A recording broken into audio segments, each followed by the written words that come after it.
Hello everybody and welcome back to the Logan Blackman Show YouTube channel. I am happy and proud to present to you episode number 3 of the State of Iowa 2023 season preview. As you may have figured out by this point in time, we have released 2 episodes to this point. The first one on Tuesday, where we cover the Iowa Hawkeyes upcoming season, where we said they would finish with an astonishing record of 10-2 and an appearance in the Big Ten championship game, where they probably ultimately lose to Ohio State, Michigan, or Penn State. And then we had the Iowa State Cyclones on Wednesday, where we said the Cyclones would finish with a pretty disappointing 4-8 season, but with all the question marks surrounding them on the opposite side of the ball, I think 4-8 is a relatively respectable season for the Cyclones. Maybe they're going to be better than 4-8. Maybe I'm a little harsh on them. And you know what? Maybe I'm too lenient at the same time. Their schedule's hard, but maybe they can squeak over some results in there. Who knows?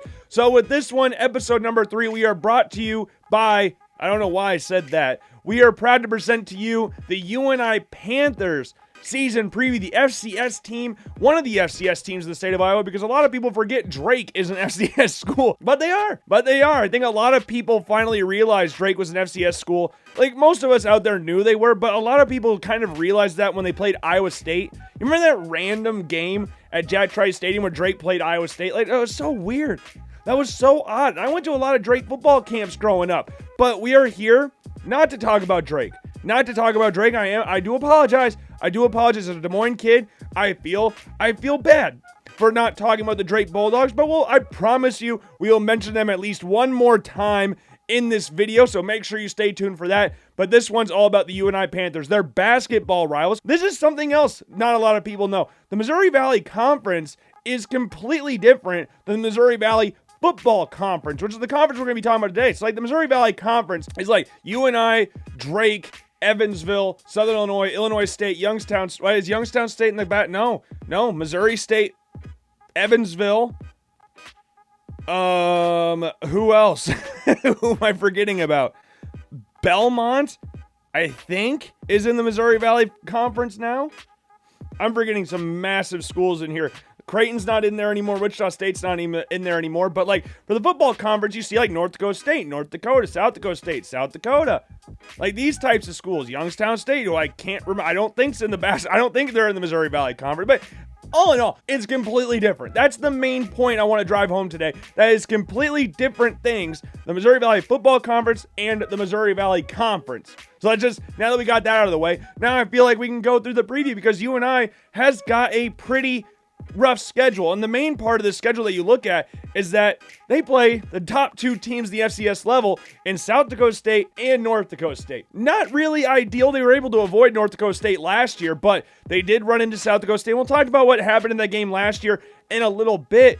But before we get into the schedule and all that stuff, make sure you check out the other 2 videos that we posted for the State of Iowa previews down below in the description, or you can go to the Logan Blackman Show YouTube channel and just check them out there. And while you're on the YouTube channel, just make sure you subscribe and check out some other videos on there as well if you feel obligated to, and check out all the other links that we have in the description down below, whether that's social media pages, whether that's the podcast, which you can listen to on Apple Podcasts and Spotify. Just search up the Logan Blackman Show, will pop up, and make sure to give a 5-star rating. It doesn't need to be a 5-star rating, but obviously I would appreciate a 5-star rating more so than anything else that you could rate the show. But just go check out all those in the description below. But finish this video first.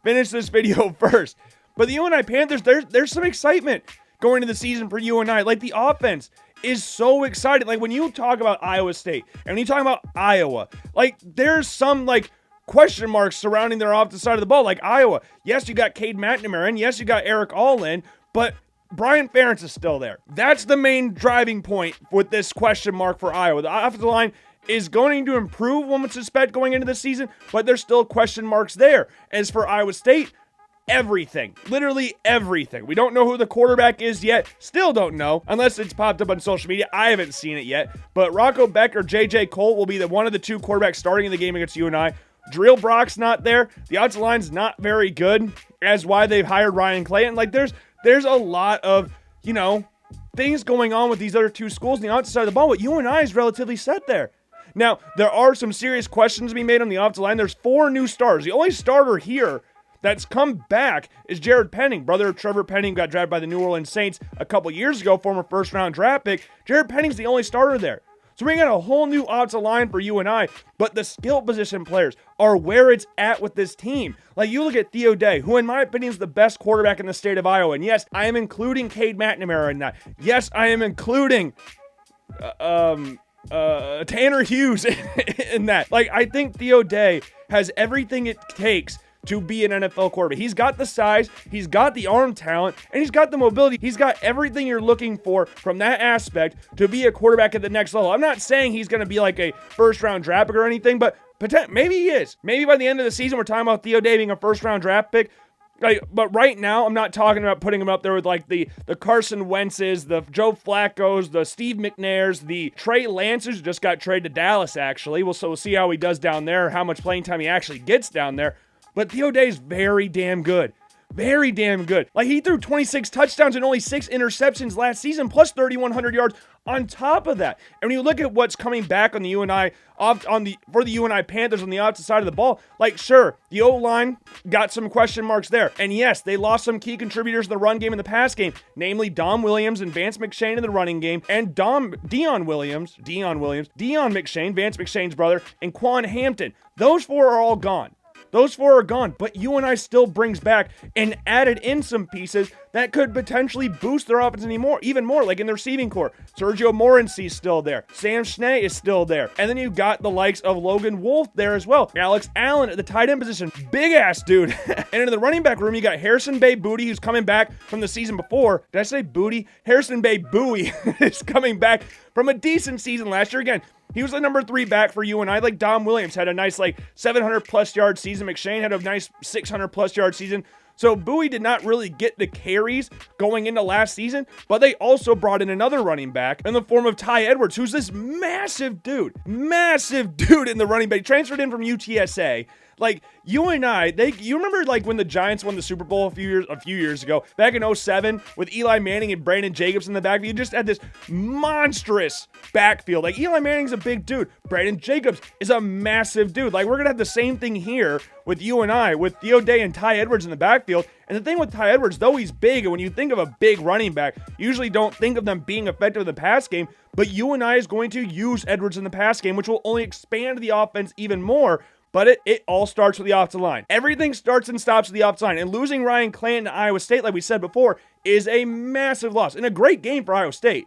Great game from Iowa State, but a massive loss for UNI. Now, they may have lost Ryan Clanton, but they did manage to bring back Jeremiah Johnson. He left for 1 year, one singular year, to go to Kent State to be their DC, coming back to UNI. And UNI's defense last year was not necessarily the most UNI-esque defense that you could see. Like, it was just a middle-of-the-road defense in all major categories in the Missouri Valley Football Conference last year. So you're going to want to see that boost up this year. And there's some key players back for UNI on the defensive side of the ball, namely Christian Boyd, Cordarius Bailey, and Woo Governor. Now, you did lose Benny Sapp in the secondary, which is a big loss, had a lot of experience back there. Also lost the likes of Spencer Cuvalier, Bryce Flater, and Javon Brecky. Like, you lost some key people on the defensive side of the ball, but it's UNI. So you would expect them to still be able to put forth a solid effort defensively, but that linebacking core, losing those 3 people we just mentioned, it's going to be interesting to see how they balance that rotation this season. And this first game against Iowa State is a good one to test on, because as we talked about in the Iowa State season preview, Iowa State under Matt Campbell, starts the season ridiculously slow. Like, in regards to what they're going to show in this game, Lord knows. Like, that we talked about this, minus the Southeast Missouri State game from a season before. Iowa State's aggregate score in their opening day games is 124 to 129. They are losing, if you combine all the scores for those first few games at Iowa State for Matt Campbell, minus the Southeast Missouri State game. We'll count that in at the end, but 124 to 129. That's not a great record. And he's lost to UNI in that same stretch as well. He's beaten UNI a few times, but that loss 25 to 20 in his first year, will that repeat itself? History loves to repeat itself. Is this the time UNI finally gets over the hump? Because the last 2 times they played Iowa State, you had the 3 overtime game when Will McElvain was there at quarterback, and then you had the 16-10 game. Will was back there again, but that was Theo Day's first season at UNI. And Theo Day ended up coming into the fray for UNI against Sacramento State, came in at halftime. And I remember that game so vividly because Theo Day had more passing yards on his first attempt after halftime than Will McElvain had in the entire first half. And that's no diss to Will McElvain. I have a lot of respect for Will McElvain. Des Moines kid. We've interviewed him on the show. Doing well at Central Arkansas. I have no disrespect for him whatsoever. But if Theo Day played that game against Iowa State when they lost 16-10, Will McElvain threw a couple not so great interceptions. I think if Theo Day plays that game, they beat Iowa State. I could be wrong. There's no way to prove that. But just going off what UNI did the rest of the season with Theo Day under center and what they've continued to do with him under center, I have a hard time believing they wouldn't have won that game. So that's why going into this year, with the question marks all over the place on offense, we know Iowa State's going to be solid defensively, especially in the secondary. Like, we know they're going to be good defensively. The offense has got the most question marks. But I think UNI, with how slow Iowa State starts seasons off historically under Matt Campbell, I think this is a perfect time to pounce with how elite this offense could be, with how many returners they're getting, and the main weapons part. Again, the offensive line's all new essentially, but Morency, Schnee, Logan Wolf, Alex Allen, Edwards, Hayward Bay Bowie, I'm excited to see what this team can do this year. I'm very excited to see what this team can do this year, and I think it will start off with a win in Ames against Iowa State. Now, I don't agree with Mark Farley on this. I saw an interview with him today. He said this is the best game in the state of Iowa. I'll rep UNI, but I'm not going to sit here and say the Iowa State UNI game is better than the Iowa State Iowa game, which again, as we said, we have Iowa beating Iowa State this year, and I think 90% of Cyclone fans out there would agree with that sentiment as well. Maybe they don't want to admit it. I think a lot of people are under the influence that Iowa will win that game. That might not happen. UNI beating Iowa State might not happen, but that's just how I feel going into the season. Now for game 2, UNI plays Weber State, and I'm very intrigued by this game because of the fact it's the same weekend as the Iowa State game. So I don't know what the home crowd situation will be at the Unidome, but I would imagine that this is still going to be a very tough game, or tough place for Weber State to travel to, who has lost some key people this past season. Namely, if you watched our Iowa State preview, you lost Eddie Heckard and Camden Garrett this offseason. We're both going to be starters at BYU in the secondary. Now, though they're key losses, though they're big losses for Weber State, you still have Maxwell Anderson in the secondary, who may just very well be the best corner in the FCS level. And then you look at the opposite side of the ball, you got Bronson Bray, their starting quarterback, transferring to Western Kentucky, a guy who had 21 touchdowns and 7 picks this past season. It'll be interesting to see how Kylan Weiser does in his first year as the full-time starter there. And in his career, he's only had 6 passing touchdowns. He hasn't gotten a lot of playing time at Weber State. He's been there for 4 years now, but we'll see how he does fully immersed in this offense now that Bray has gone to Western Kentucky. And along with Bray, you lost your 1,000-yard receiver in Ty McPherson, who graduated this past year. Now, you did manage to bring in a receiver from SMU, and they're bringing back a lot of people on the offensive line as well. It's always nice to have those experienced players on the offensive line. But in this game, with essentially a new quarterback, 2 key players in the secondary being gone, I do think UNI will have enough in the tank to take advantage of Weber State in week 2. So we're going to have the UNI Panthers actually start off the season 2-0. And these are 2 games that you could really go 50-50 on. Weber State and Iowa State are not easy games for UNI in the freaking slightest. These are tough-ass games for this team, but I do think they've got enough to get the dubs over both of them. That could come back to completely bite me, but we're going to go say 2-0 to start the season. And then week 3, we talk about Iowa State and Weber State being tough opponents for UNI. Week 3, they go to Idaho State. Now, it is at Idaho State, so maybe that adds a little bit of a wrinkle in there, but I really have very little doubt that UNI can get a dub here and put up some big numbers in this game. It's the Idaho State team that finished 1-10 last year.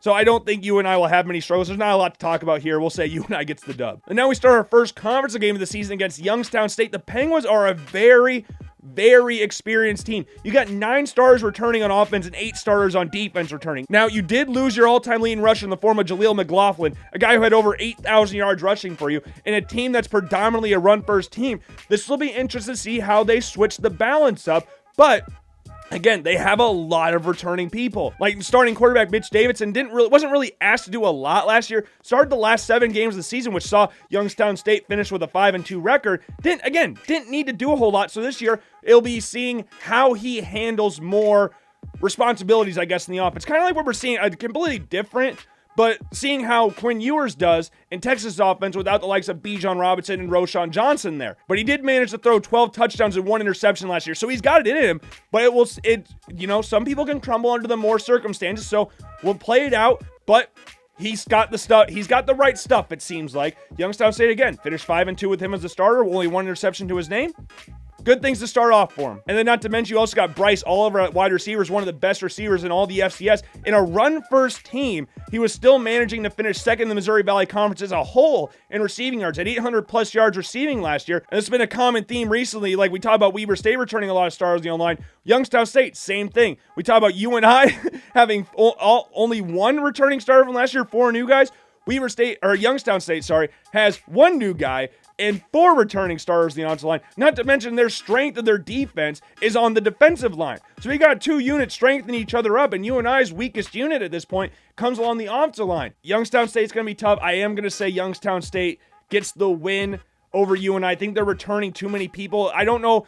It'll be interesting to see how they keep up with them, but the D-line being the best part of their team along with their offensive line, I think it caused some issues for UNI. We're going to have Youngstown State winning this one for UNI's first loss of the season. And then week 5, they're going to Indiana State, so we got another conference game.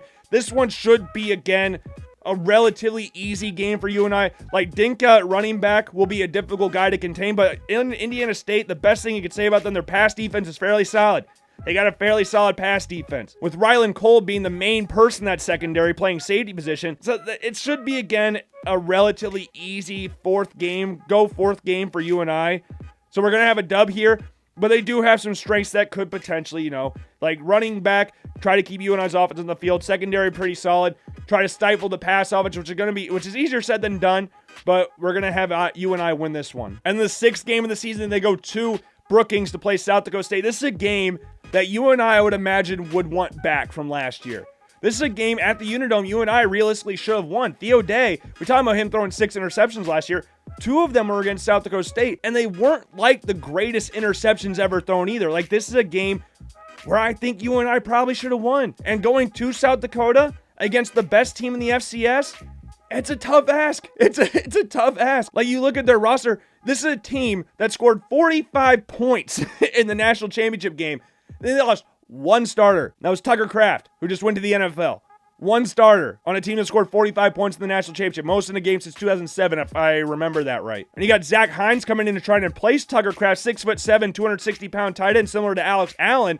Will he be able to? Time will tell. But, South Dakota State's got a pretty good track record with tight ends. You got Dallas Goedert, you got Tucker Kraft. So, Hines could easily follow in those footsteps. And not to mention, you still got Mark Gronowski there. You still got Isaiah Davis there, who might be just the best overall player at the FCS level. You got a very good offensive line as well that may just very well be the best unit in all the FCS. And then on top of all that, you got a really good defense as well. You got the 3rd in total in points per game last year. You had the number 1 rush defense in the conference. And on top of that, you added Blake Peterson from Iowa State. So we got an Iowa State transfer coming in.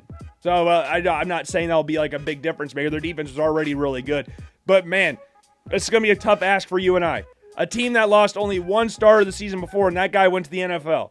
So Hines has got a big task ahead of him, but I think South Dakota State will be able to get this over top of UNI in this game. So I'm going to go SDSU beating UNI in this one. And then week 7, you got UNI returning back to the Unidome in a game they lost last year against North Dakota. Not North Dakota State. You heard me right the first time, North Dakota. And this game's going to be an interesting one from North Dakota's standpoint because of the fact they're playing a schedule that is pretty much just murderer's row up until this point in the season. Like, they played Boise State, they played San Jose State, and you played North Dakota State the week before. And not only that, you played Drake week 1. Like, this is an insane start to the season. I told you we'd bring up Drake. I told you we'd mention Drake again. And North Dakota State, the main thing for them, they got a very good quarterback. 20 touchdowns, 5 interceptions for Tommy Schuster last season. And Bo Belquist was the main recipient of those yards, getting 800 plus yards this past season. He'll be coming back, which is big for the what's their nickname again? The Fighting Hawks? Oh, it is. It is. Okay. That sounded weird in my head, but that was right. Yeah. I knew that too. Now, one of the big issues for North Dakota going into the season, they're going to have to try and place a 1,000-yard rusher in the form of, you may have heard this name before, Tyler Hoosman. You ever heard of him? You ever heard of Tyler Hoosman, UNI fans? Going to replace him is not going to be easy. It's not going to be the easiest task in the world. So you're going to need Isaiah Smith to step up this season. He's a very good, multifaceted back. Put up 300-plus yards in the receiving game and 400-plus yards in the rush game. We'll see how he does an expanded role this past season, but that's a nice check-down option for Schuster going into this season. And it was last year as well. And we bring up the players coming back in the offensive line. North Dakota, has all 5 returning starters from last year coming back on the offensive line. Now, they do have a new defensive coordinator, though, and their defense was nothing really that spectacular last year. But with this game, again, being after that tough schedule for North Dakota, playing again, North Dakota State, South Dakota State, Boise State, and Drake, I don't know if they're going to be, all there physically to be able to handle the passing attack UNI has for them, especially when you look at how, middle of the road their defense was last year. We'll see how their new defensive coordinator does for them. He just got promoted. He's been with the team for like 11 years or something like that. And they've got decent pieces on offense, but losing Tyler Hoosman's big. The returning 5 stars in the O-line's big. But I am going to go UNI getting a dub in this game, getting back on winning terms, losing to South Dakota State the week before, and then coming back at home and beating North Dakota, getting revenge on them from last year. They beat them by 2 points last year, North Dakota did, so get some revenge for the UNI Panthers. And then week 8, you travel to Illinois State to play the Redbirds. They're a very, very solid defensive unit. That's the main thing you could say about Illinois State. With the main thing they're best at being the pass defense, like you have 3 returning stars in the secondary, which is massive, but you did lose Zeke Vandenberg from last season. It was the Buck Buchanan Award winner, which is the award for the best defensive player at the FCS level, who was also named the Missouri Valley Conference Defensive Player of the Year. So losing a guy like that in the middle of your defense, a linebacker spot, is not going to be easy to replace. No matter how good your pass defense is, that's not going to be an easy spot to replace. And on the opposite side of the ball, you got a good, nice 1-2 pairing at running back. You got Mueller back there, who got hurt week 1 last year, had 900-plus yards the season before, but him getting hurt opened the door for Renkers Wright to come in, who put forth a solid 600-plus yard season last year. So having them both back is a very good backfield for Zach Annexstad, who didn't really put forth like the most amazing season last year. Transfer from Minnesota, 11 touchdowns, 7 interceptions last season. Not amazing. A lot of things Illinois State does, again, goes on the defensive side of the ball. We brought the best pass defense in the conference. They were the number 2 total defense in the conference last year. But again, losing Vandenberg's big. It's very big. Zach Annexstad, is he a solid enough quarterback to get them over that against UNI? I don't know. They're a very, very hard team to play. Insanely hard team to play, especially going to Illinois State. I am going to say Illinois State gets the dub here. It's a weird game, but I do think Illinois State will get the dub here. I think their secondary will be good enough for them in this game. I think they'll be able to control the time of possession with their 2 running backs they have there. At least that's what my gut feeling is. This game could go either way. UNI should win this game, but it's going to be a tough one. I'm going to say Illinois State comes away with the dub here. And then the next 2 games this season are kind of games UNI should walk away with pretty, unharmed, I guess. Like their next game is against Western Illinois. You cannot struggle against Western Illinois. If you are a top-level Missouri Valley Conference football team, you cannot struggle against Western Illinois. I don't care if it's at home or on the road. You cannot do that. UNI should have no problems this game. We're going to have them beating Western Illinois in that one. And they go to Missouri State with first-year head coach Ryan Beard, and they haven't announced a starter yet. And they don't plan to. Like, you use a guy like Jason Shelley, all-time great for Missouri State. He's not going to be easy to replace. Regardless of who you have, he's not going to be a guy you can just flat out replace in the pass game for Missouri State. A guy who literally did everything for the Bears these past few seasons. And then when you look at them on the defensive side of the ball, not only do you lose your best player in the offensive side of the ball with Shelley being gone, you have the worst pass defense in the conference from the season before. Like, you got a new quarterback coming in, new head coach, the worst pass defense from the season before. All of this sounds to be a recipe for UNI getting another win on the season against Missouri State. And the last game of the season on Senior Day, they're taking on North Dakota State, the Bison. This is a team that's going to be odd because they lost 9 players in the transfer portal. 9 players in the transfer portal. A lot of them in the secondary. They lost 3 starters in the secondary. They lost 6 players in the secondary in general this past season. They also lost their leading running back from a season before. Like, this is going to be an odd season for them. But you know what? That'd be an odd season for most teams. We're dealing with North Dakota State here, the Alabama of the FCS level, a team that won, 9 national championships in a row? Like, this team's not going to drop off a map completely just because they lost 9 players. It's a big loss losing that many people in the transfer portal, but I have no doubt North Dakota State will still be one of the best teams in college football because they're continue to pound the rock. Sure, they lost some old linemen, namely Cody Mach, but they'll be fine. They'll be fine. Quarterback Cam Miller is not necessarily going to blow you away with the pass game, but he's very effective in the run game. Like North Dakota State, the worst passing offense in the conference this past season, but once again had the best rush attack in the conference. Like this team's lost players all the time.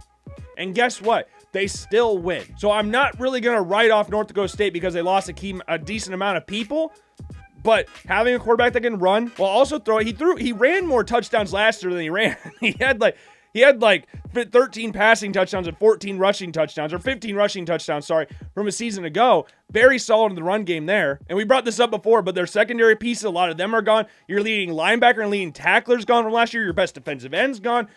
And this would be tragedy for most other teams in college football. Again, this is North Dakota State. I'm not going to sit here and worry about, could UNI take advantage of this? I think they definitely could. I think this game will be very, very close. Very close. And with it being on senior day, there'll be a lot of people motivated in this game. This could be a nice showcase game for Theo Day before the NFL. But I'm going to say North Dakota State wins this one. I am going to say North Dakota State wins this one. And I'm going to have UNI finish the season at 7-4. That's my prediction for UNI going into this year. So that's the final prediction we have for the TLBS, the Logan Blackman Show, for those of you who can't do abbreviations too well. But that's for the last episode. We got UNI 7-4. So we have Iowa 10-2, Iowa State 4-8, and UNI 7-4. As a reminder, UNI plays 11 games. I didn't miss a game here. But there's a couple of games you could flip back and forth. That Iowa State game is going to be a 50-50 game. That Weber State game is going to be a 50-50 game. That North Dakota game is going to be a 50-50 game. I think UNI should realistically win that game against Illinois State, but that'll be a very, very tough game for them. Illinois State won the game 23-21 last year at the Unidome. Illinois State is a tough team to play. They're just a tough team to play, and I think that'll be just a slip up for UNI. I still think they'll make the playoffs. I could see them going upwards of 8-3, maybe even 9-2. I have a hard time at wrapping my head around beating North Dakota State and South Dakota State. I know they should have last year against South Dakota State, but it's still hard for me to wrap my head around it. It'll be a fun year. It'll be a fun year. This offense is going to be fun as hell. Bodie Reeder's offense should be clicking on all cylinders. You got the best quarterback in the state. Just some question marks, some things to fill out. Defensive side of the ball, we'll see if they're improved with Jeremiah Johnson back. Offensive line, we'll just have to see how they are as the season progresses. But I hope you enjoyed this series. I hope you checked out all the videos. I hope your team does better than what my record prediction is. And yeah, make sure again to check out all the links in the description down below. I've been Logan Blackman of the Logan Blackman Show, and I will see you all later. Peace.